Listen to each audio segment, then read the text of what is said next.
Hello everybody. Today our lesson is town traders and craftsmen of class 7. During the medieval period from the 12th to 18th century, India was prosperous and well governed.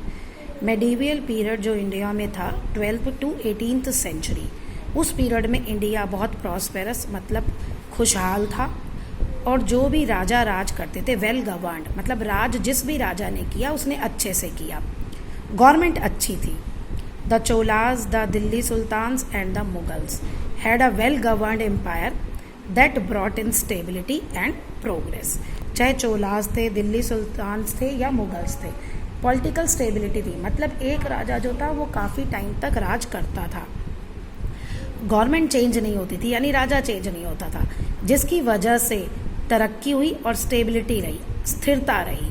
All these factor encourage the growth of town, और इन्हीं सारी factors की वजह से शहरों का विकास हुआ. Trade and commerce flourished, व्यापार बढ़ा. विलेज ग्रू इनटू टाउन्स, जो पहले गांव थे अब वो शहर बन गए थे. New towns were also developed by Delhi sultans and Mughals. Mughals और दिल्ली सुल्तान्स ने नए टाउन भी डेवलप किए. The important source of this period are the record of foreign travelers such as Niccolo Conti, Marco Polo, Dorothy Barbosa, Raphael Fitch, who have left valuable information about this period. अब इस period के बारे में हमें पता कहाँ से चलता है? जो अलग अलग ट्रैवलर्स इंडिया में घूमने आए थे उन्होंने जो इंडिया के बारे में लिखा. Certain documents such as Mughal land documents also throw light on the growth and development of the towns. कुछ डॉक्यूमेंट्स जैसे मुगल के राजा जो अपने लैंड डॉक्यूमेंट्स का रिकॉर्ड रखते थे उनसे भी हमें टाउन्स की ग्रोथ और डेवलपमेंट के बारे में पता चलता है. हाउ द टाउन्स डेवलप्ड, अब ये टाउन्स कैसे बने? Sometimes town developed out of large village which had a wholesale market, mandi, और वेयर ओकेजनल और वीकली मार्केट्स और फेयर्स वर हेल्ड. कुछ टाउन्स विलेजेस से बने जो बहुत बड़े विलेजेस थे पहले, जहाँ पे बहुत होलसेल मार्केट थी, मंडी लगती थी, वीकली मार्केट होती थी या मेला लगते थे, बेसिकली जहाँ पे लार्ज स्केल पे खरीदने और बेचने का काम होता था. तो वही लार्ज विलेज जो है वो टाउन्स में बाद में कन्वर्ट हो गए. This became a common place for merchants. अब क्यों खरीदने और बेचने का काम होता था तो मर्चेंट्स व्यापारी जाते थे, both buyer and seller, who gathered here to trade, जो यहाँ इकट्ठा होते थे व्यापार करने के लिए. Some towns becomes trade center especially during the reign of Jahangir and Shahjahan. Jahangir और शाहजहां के शासन के दौरान कुछ टाउन्स जो थे वो ट्रेड सेंटर्स बन गए. Next our topic is type of towns. Towns was classified into various types. Towns जो वो थे उनको क्लासीफाई किया जाता था according to the nature of their functions, कि वो क्या काम करते हैं. जैसे टेम्पल टाउन्स, क्राफ्ट टाउन्स, नाम से ही पता चल रहा है. टेम्पल टाउन्स मतलब जहाँ टेम्पल्स ज़्यादा होंगे, क्राफ्ट मतलब जहाँ हाथ का हैंडीक्राफ्ट ज़्यादा होगा, कमर्शियल टाउन्स जहाँ व्यापार ज़्यादा होगा, कैपिटल टाउन्स राजधानी, पिलग्रिमेज जहाँ पे तीर्थ यात्री जाते हैं. फॉर एग्जाम्पल जैसे इंडिया में अभी हरिद्वार, ये सारे पिलग्रिमेज टाउन्स हैं. But sometimes a single town combined with many function and served as a temple town as well as trading town of cotton and jewellery. कभी कभी एक सिंगल टाउन जो है वो एक से ज़्यादा काम करता था. जैसे टेम्पल टाउन भी था और वहाँ पे व्यापार भी होता था. One such town Thanjavur, capital city थी चोलास की, जहाँ पे टेम्पल भी बहुत ज़्यादा थे और दूसरा वहाँ पे ट्रेडिंग सेंटर भी था. अब टाउन्स के बारे में पढ़ेंगे मेडिवियल पीरियड के. Capital towns. Capital towns were magnificent and become important as king lived and their royal court here held their royal court here. Capital towns जो थे वो बहुत सुंदर होते थे, भव्यता होती थी. क्यों? क्योंकि राजा वहाँ रहता था और उसका कोर्ट भी वहीं पे लगता था, दरबार.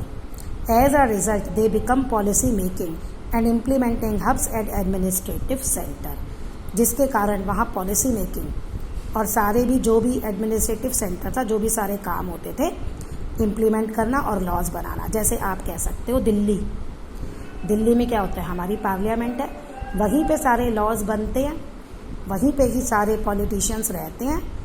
इस तरह से कैपिटल टाउन्स मेडिवल पीरियड में होते थे। Foreign travellers and ambassador visits the royal court and this added to the importance of the town. अब फॉरेन ट्रैवलर्स और एम्बेसडर जो होते थे वो रॉयल कोर्ट्स में जाते थे, तो इसी की वजह से कैपिटल टाउन की इम्पोर्टेंस जो थी वो बहुत ज़्यादा थी।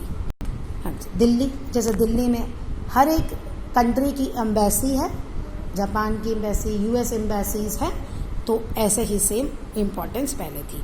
Capital towns were many a times shifted, बहुत सारे राजाओं ने अपनी राजधानियाँ शिफ्ट की। आगरा वॉज अकबर्स कैपिटल, आगरा जो थी वो अकबर की कैपिटल थी। Then Fatehpur Sikri which became the new capital city gained importance, और बाद में फतेहपुर सीकरी बन गई कैपिटल जिसको बहुत ज़्यादा इम्पोर्टेंस मिली। It was the capital town and also a religious town because of the dargah of the Sheikh Salim Chishti. अब जो फतेहपुर सीकरी थी वो कैपिटल टाउन भी थी और रिलीजियस टाउन भी था, क्योंकि वहाँ पे शेख सलीम चिश्ती की दरगाह थी। Another example of a capital town is Shahjahanabad built by Shahjahan. अब ये शाहजहां ने शाहजहानाबाद अपनी कैपिटल बनाई थी। Temples and pilgrimage towns. Religion played an important role in those days. उस temples and pilgrimage towns gained importance because of the devotees who thronged the town to worship their deities. Temples और pilgrimage town जो थे उनकी importance बहुत बढ़ गई थी। क्यों? डिवोटीज जो थे वो यहाँ शहरों में आते थे। डेइटीज मतलब होता है अपनी देवी देवताओं की पूजा करने के लिए। सच टाउन्स क्रिएटेड अपॉर्चुनिटीज, अब इसी वजह से sculpture, painter, musician, flower shop पर लोगों और जो दूसरे लोग थे उनको काम मिलता था, क्योंकि दूसरी अलग अलग जगह से लोग आते थे, मंदिर जाते थे तो वहाँ पे वो पूजा करते थे, तो फ्लावर चढ़ाते थे। अब पूजा कर रहे हैं तो देवी देवताओं की मूर्ति भी चाहिए, तो उन्हें स्कल्पचर बनाएंगे। Tanjore were a temple city and the famous capital of Cholas. अब इसी में आपका एग्जाम्पल है तंजौर, जो टेम्पल सिटी थी और चोलास की जो राजधानी थी। मदुरई, तिरुपति एंड मथुरा ये दूसरे टेम्पल टाउन्स थे उन दिनों के। Banaras, Allahabad, Vrindavan were famous pilgrimage towns, ये पिलग्रिमेज टाउन्स थे। Dargah of Khwaja Moinuddin Chishti at Ajmer made a town a hub of devotees and pilgrimage. ऐसे ही सेम दरगाह ऑफ ख्वाजा मोइनुद्दीन चिश्ती की अजमेर में ख्वाजा मोइनुद्दीन चिश्ती की दरगाह थी, उसको भी बाद में टाउन बना दिया गया जहाँ पे बहुत सारे डिवोटीज आते थे। Trading and business towns, from the point of view of business and trade, towns developed if they were producer of raw products or because of the presence of the port and harbors or major trade routes to foreign lands. अब business और trade के नज़रिए से देखें तो town develop हुए। कौन कौन से टाउन डेवलप हुए? अगर वहाँ पे कुछ प्रोड्यूस होता है, रॉ मटेरियल कुछ प्रोड्यूस होता है, जैसे उस समय स्पाइसेस, मान लो अगर मसालों का व्यापार होता है तो जो मसाले जहाँ प्रोड्यूस होते हैं वो ट्रेड सेंटर, वहाँ पे टाउन बन गया वो। प्रेजेंस ऑफ पोर्ट्स, और मान लो अब एक जगह से दूसरी जगह सामान को भेजना है, एक कंट्री से दूसरी कंट्री भेजना है, तो पोर्ट और हार्बर्स जिस भी जगह होते थे वहाँ पे टाउन बन जाते थे। At times town developed because of the craftsmanship of master craftsman who trained people and taught them various skills like weaving and embroidery. अब जहाँ सिखाते थे लार्ज स्केल पे लोगों को सिखाया जाता था वीविंग और एम्ब्रॉयडरी, क्राफ्टमैन, मास्टर क्राफ्टमैन दूसरे लोगों को सिखाता था, तो वो भी ट्रेड के रूप में डेवलप हो गए। जैसे अहमदाबाद कॉटन और सिल्क के लिए फेमस था। हम्पी, सूरत और मसूलीपट्टनम जो थे वो इम्पॉर्टेंट ट्रेड सेंटर्स थे, ये पोर्ट की वजह से वो थे famous. The two types of commercial town, inland trading town and port town. तो दो तरह के commercial towns, inland trading towns and port. Inland मतलब कंट्री के अंदर ही व्यापार करने के लिए, और पोर्ट टाउन्स मतलब कंट्री से बाहर व्यापार करने के लिए।